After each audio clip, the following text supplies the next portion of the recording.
side. Hey, Coach. Evan Miyakawa from evanmiya.com. All year, you guys have been known for these scoring runs and putting opponents away. You guys were up 14 tonight, and then it was Houston who had that big 10-0 run to kind of change the game. They outscored you guys 25-8 down the stretch, kind of starting with that. Were you worried about Houston going on a run like that, and how do you think that sort of changed the game? Well, Houston's a team that doesn't quit. I mean, they're never going to stop. And so my messaging throughout the whole way with the team was understand this team doesn't go away. So no lead is safe with them. We can talk about not scoring down the stretch, but for me, it's our defense. We gave up 42 points in the second half. That's what carried us in the first half. I thought the last segment to close the half was big. We gave them 4 threes. And then some uncharacteristic plays we probably made. And they hit some really tough shots. So for me, as I reflect in the moment, I look at our defense. And that was disappointing because even if we're not scoring, usually we get stops to get separation. Coach, we're going to the right side next, halfway up the aisle. I'm Hand up. hearing myself. I don't know if it's something. Aaron, can we turn the monitor up so we can hear a little bit better? No, I'm hearing myself when I talk. I don't know if that's something right over here. I'm hearing myself talk. I don't know if it's just a tiny all right. through the Zoom. Mike Miller, Field of 68 Daily. As you process this, what will you do over the next weeks, months to think about it, reflect who you talk to, who you kind of reflect upon this with? Because you're going to be here in the future. You're going to have these kind of scenarios come up again. What will your process be to analyze this as you go forward? I'm not there yet, to be honest. You know, I'm heartbroken for a team that did everything for 38 minutes or 39 minutes and came up short. Obviously, as a coach, I'm reflecting right now what else I could have said or done, and I'm sure there's a lot more that I could have done to help our guys, you know, at the end there. That's the thing that kills me the most. The amount of game situations we've watched this year. You know, we haven't had the real life experience all the time, but that's something I really felt we prepared for, and so I feel like I let our guys down in that regard. But I'll cross that bridge, you know, the next couple days. Right now, I'm just hurting for our guys and want to be there for them. Coach, we'll go on the left side to the right of the aisle. Seth. Coach, Seth Davis, Hoops HQ. I'm sure it was a tough locker room after the game. I'm sure it was emotional. What can you share with us about what you said, how you handled that situation? Well, the first thing is I told them I'm sorry, you know, because we truly believe that we were going to be playing Monday night and we're capable of doing that. You know, the thing I loved about this group, they had a purity to them. You know, we've done this thing differently, and being young, to be this successful, part of them doesn't know any better, which is great. And then also, like, these are the things that experience gives you when you go through these moments. And so, unfortunately, it comes with the tournament. It's the most heartbreaking thing. But I just try to explain to them, like, what they've done for Duke, our program, our university. It's been one of the best seasons ever. And obviously, we came up short of winning the whole thing, which is what we wanted to do. But 35 wins, how hard these guys played, how together they played. I just thank them all. Like, I couldn't be more grateful in 2025 to have this connected of a group. It's hard to do. Same area, one row. Jon Scheyer will have plenty of more chances. Third season as a head coach, he was trying to do something that nobody's ever done, and he still's got plenty of time to still accomplish that. He's 37 years old. Chance to be the first person to win a national championship as a player and a coach at the same school.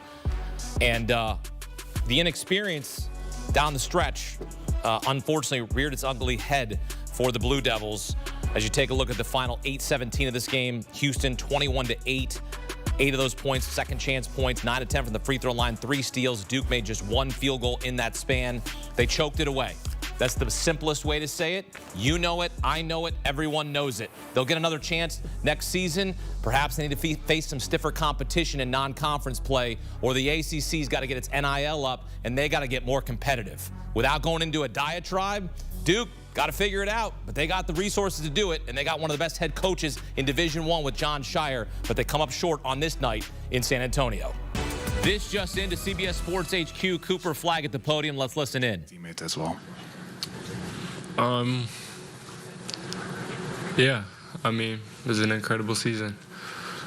Incredible people, incredible relationships that I'm gonna have for the rest of my life. Didn't end the way we wanted it to, but still an incredible year. Questions for K2 and for Cooper. Third row.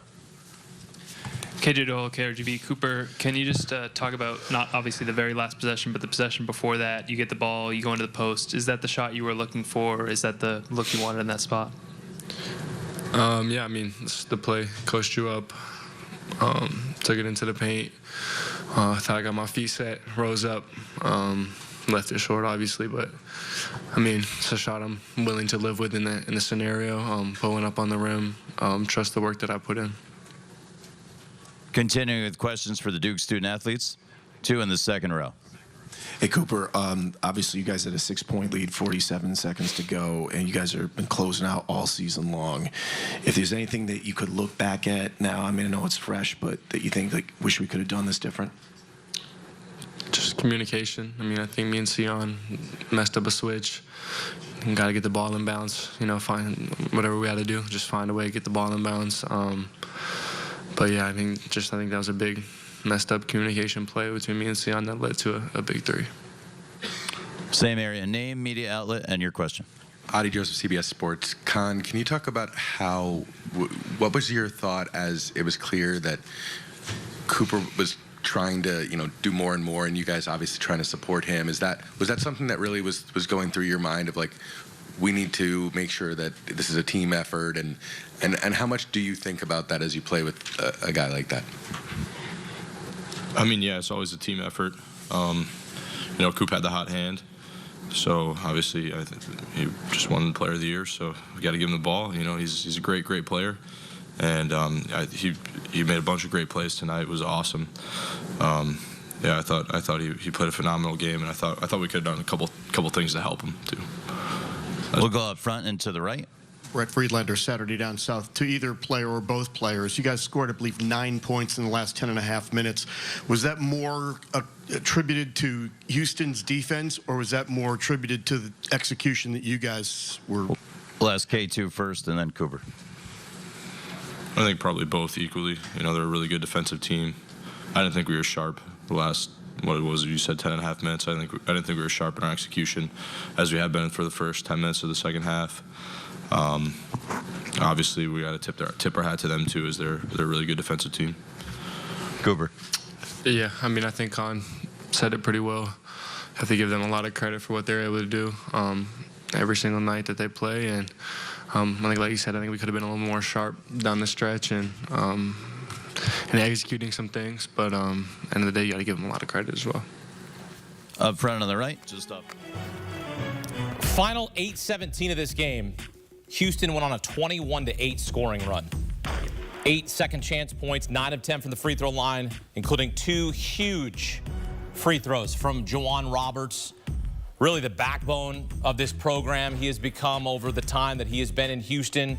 3 steals. Duke made just 1 field goal in that span, and they lose the game after having a lead that was as big as 14.